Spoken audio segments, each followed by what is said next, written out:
Good morning, everybody. Welcome to my daily reflection and prayers this morning. You can also see more of these on our Highbury Congregational Church YouTube channel. You should see a link pop up in the corner here, which you can click on, and then that will subscribe you to our YouTube channel where we have recordings of our Sunday services. We have lots of more of these daily reflections and prayers. And we also have some playlists you can access to perhaps listen to some of your favourite worship songs. So, yeah, please go ahead and feel free to click this link. Yeah, we'd love to have you on board for the channel. I believe we've now got 89 subscribers. So it'd be great to hit that 100 mark. That would be the sort of initial milestone. So today, what am I going to talk about today?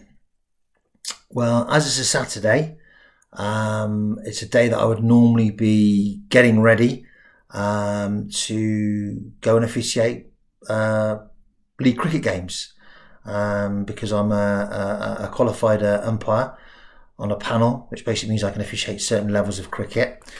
And I'd normally be, I'm just going to show you, I'd normally be packing my bag, as you can see there.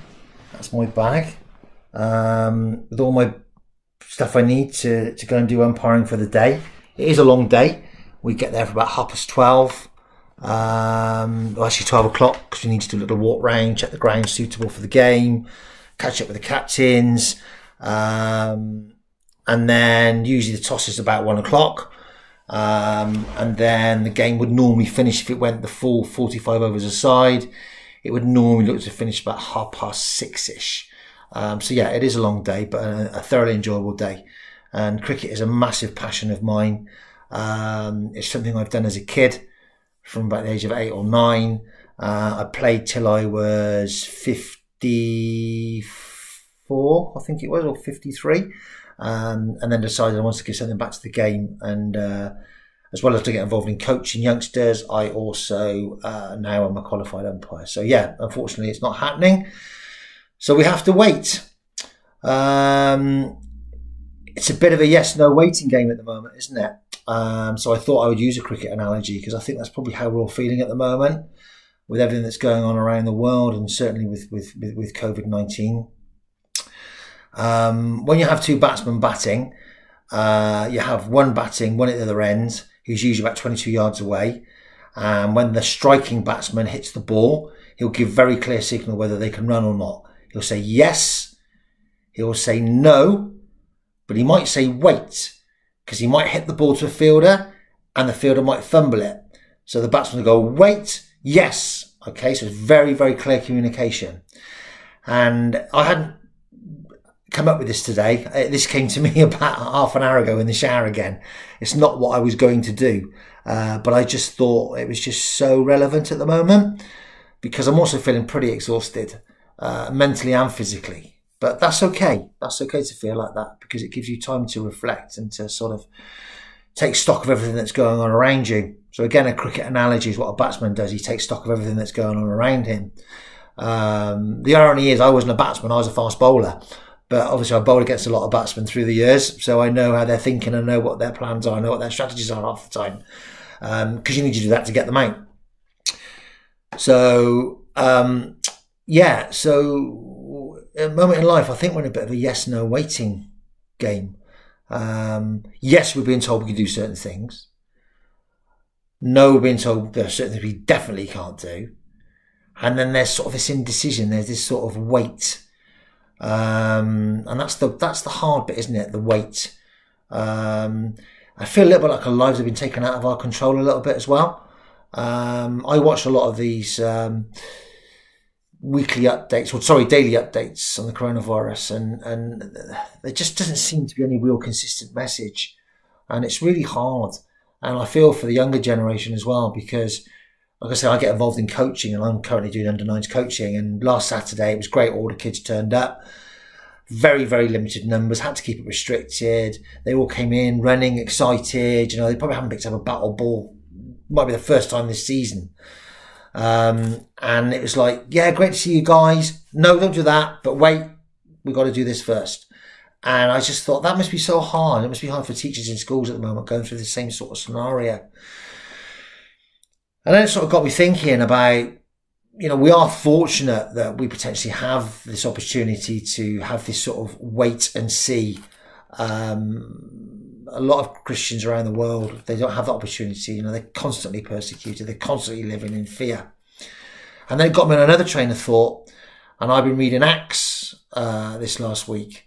And it's a really interesting read because it's all about after the resurrection of Jesus, when he leaves the disciples to get on with their work, to preach the message, to preach the word across the world. It's the challenges that they have to overcome. And they're all full of excitement and all full of wonder and, you know, just want to get that word out there. So they go running off at 100 miles an hour. And then all of a sudden it's like, oh no, we can't go that way because that might be a bit of a problem. But wait, we've also got to wait because we could be in danger as well. So we all know that Paul, formerly known as Saul, you know, he was one of the biggest persecutors. And it was his absolute 100% commitment to quash this, let's say, movement. And it's really, again, going on a different train of thought. There's a lot of movements being quashed at the moment. And we've only got to hear what's going on in Hong Kong. You know, people haven't got the right to protest peacefully. And America, don't start me on America, with this awful, senseless murder of George Floyd, and then protests starting off peacefully.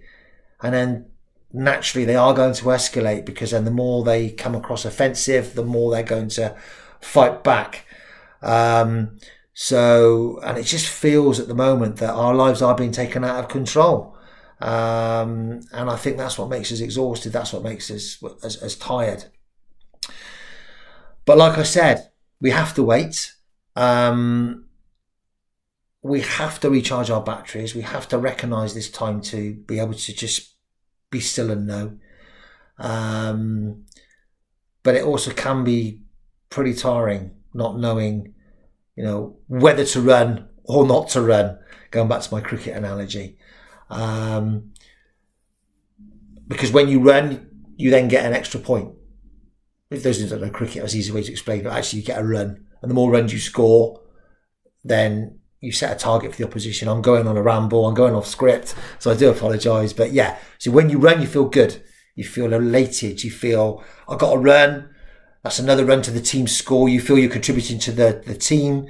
You feel that you're actually contributing to yourself. You make yourself a better cricketer because you've scored a run. You might have scored 4 runs. You might have scored 6 runs. You might have scored 50 runs. You might have scored 100 runs. So yeah, it's all about that feeling of euphoria. So I thought it's a really, really good analogy to use was cricket and what's really sort of going on around the world at the moment. But and then it got to Thursday, and I was reading my Fresh from the Word, and this week's contribution is from Vinod Sherman. Vinod is a theology graduate from the United Theological College, Bangalore.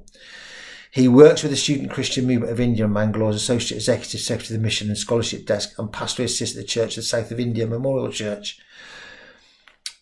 God and fire will be the theme for this week. And when I got to Thursday, it was transforming fire. And I thought it would be really good to sort of bring this into this reflection. So this is the reading from Luke 3, verses 15 to 18. This is actually from verse 17. His winnowing fork is in his hand to clear his threshing floor and to gather the wheat into his granary. But the chaff he will burn with unquenchable fire. So if you just bear with me, I'm just going to read this. The Student Christian Movement of India, or the SCMI, where I presently work, is a faith-based students movement that translates faith into action. In the recent past, atrocities against struggling communities have rapidly increased. If we are silent even now, we too will be part of the great sin that humanity is committing. It is in such a context that the SCMI, whose student members play the role of the winnowing fork, seeks to work for justice whenever and wherever it is denied. It takes interest in realising a fuller humanity and in motivating the student community to develop leadership skills for transformative action in society. SCMI understands transformation of lives as the mission of God. Transformation of lives does not necessarily mean economic improvement, but the holistic development of students who develop their own communities. In today's passage, we read about the wheat that needs to be separated from the chaff to become edible. A winnowing fork is what separates the wheat from the chaff. Wheat in the passage can possibly signify everything we need, while the chaff could portray everything unnecessary. As this imagery denotes, we too are called to be a winnowing fork in the hand of God. We are to separate justice from injustice and love from hatred, so that the world becomes a better place to live. Are we ready to take up this challenge to clear the threshing floor, our country, gather the wheat, justice, and burn the chaff, injustice, with unquenchable fire? Let us pray. Harvester God, we are willing to become winnowing forks in your hand. Use us to separate the wheat from the chaff in our society, so that our children may see a better world. Amen. So let's consider this. What are the wheat and chaff in our society that we need to gather or do away with? Let us say the prayer that our Lord taught us. Our Father, who art in heaven, hallowed be thy name. Thy kingdom come, thy will be done, on earth as it is in heaven. Give us this day our daily bread, and forgive us our trespasses, as we forgive those who trespass against us. And deliver us not into temptation, but deliver us from evil. For thine is the kingdom, the power and the glory, for ever and ever. Amen. Thank you for watching. Thank you for listening. Don't forget to subscribe. My name's Neil Saunders. Have a wonderful day, and just be patient. Wait. Don't make any wrong decisions. Make the decisions that are right for you. Thank you.